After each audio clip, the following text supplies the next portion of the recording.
जी हाँ दोस्तों, नमस्कार। स्वागत है आपके अपने YouTube channel NR education classes पर। इस वीडियो में हम आपके लिए अर्धवार्षिक परीक्षा 2021-22 कक्षा 11वीं विषय हिंदी के संपूर्ण वस्तुनिष्ठ प्रश्नों के सॉल्यूशन लेकर आए हैं। तो आप वीडियो को अंत तक जरूर देखें, ठीक है। तो हमारा प्रश्न क्रमांक 1 में सही विकल्प पूछे गए हैं। तो हमारा पहला विकल्प में पूछा गया है मित्रता का विलोम क्या होता है, तो इसका ख नंबर का सही होगा शत्रुता।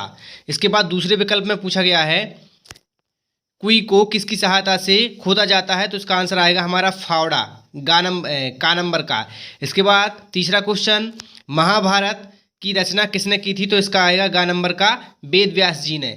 इसके बाद हमारा क्वेश्चन क्रमांक 4 में कबीर जी की भाषा को क्या कहा जाता है, तो खा नंबर का सदुक्कड़ी कहा जाता है।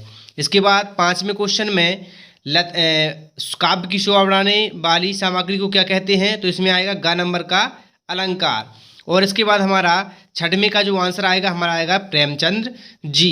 इसके बाद हमारा क्वेश्चन क्रमांक 2 में खालिस्तान पूछे गए हैं। तो पहले वाले में पूछा गया है नानबाइयों का मसीहा खालिस्तान को कहा जाता है, तो उसका आंसर आएगा मियां नसीरुद्दीन को।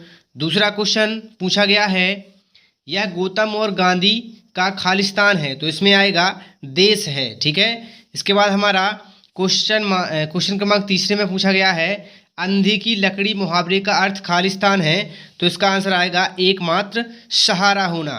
इसके बाद क्वेश्चन क्रमांक 4 में प्रथम समाचार पत्र का नाम क्या है, तो इसका आएगा हमारा चौथे का आंसर उदित मार्कंड, ठीक है।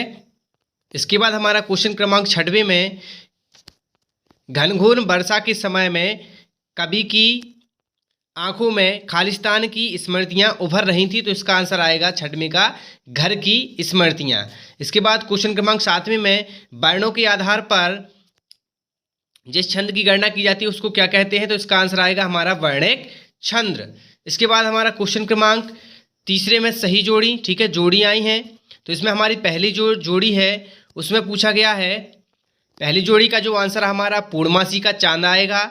दूसरी वाली जोड़ी में रूमाली है, तो इसका आंसर आएगा हमारा रोटी का एक रूप है। तीसरे में माता पिता, तो इसमें आएगा द्वंद्व छंद। चौथे में है स्वर सामग्री लता मंगेशकर जी। इसके बाद पंचवटी, 5वें का आएगा द्विगु समास। इसके बाद है हमारा आओ मिलकर बचाएं, तो इसकी जो निर्मला पुतुल जी की ये कविता है, ठीक है। इसके बाद हमारा ये 6वें में हमारा आंसर आएगा निर्मला पुतुल। इसके बाद क्वेश्चन क्रमांक हमारा 4 में सत्य सत्य पूछे गए हैं। तो हमारा पहले वाले में पूछा गया है मीरा के गुरु नरेश मेहता थे, तो ये हमारा असत्य है। दूसरे में पूछा गया है निरक्षर लोगों के लिए समाचार पत्र एक सशक्त माध्यम है, ये भी असत्य है क्योंकि निरक्षर लोग तो पढ़ ही नहीं सकते हैं। इसके बाद तीसरा क्वेश्चन है महाभारत महाकाव्य की श्रेणी में आता है, तो तीसरे का आएगा सत्य है। इसके बाद हमारा चौथे में पूछा गया है पुरोहित बंशीधर को पढ़ा लिखा कर बड़ा आदमी बनाना चाहते हैं, ये भी हमारा सत्य है। इसके बाद 5वें में पूछा गया है लोकोक्ति को कहावत भी कहते हैं, तो 5वें का आंसर भी सत्य होगा। इसके बाद 6वें में सुमित्रानंदन पंत प्रकृति के सुकुमार कहे जाते हैं, तो ये हमारा 6वें का आंसर भी सत्य होगा। और अंतिम है हमारा खंड काव्य में संपूर्ण जीवन का वर्णन किया जाता है, तो ये हमारा सत्य है। खंड काव्य में किसी संपूर्ण जीवन में घटित घटनाओं में से किसी एक घटना का वर्णन किया जाता है। इसके बाद हमारा क्वेश्चन क्रमांक 5वें में एक वाक्य में या एक शब्द में उत्तर लिखिए। तो हमारा जो पहले वाले क्वेश्चन में पूछा गया है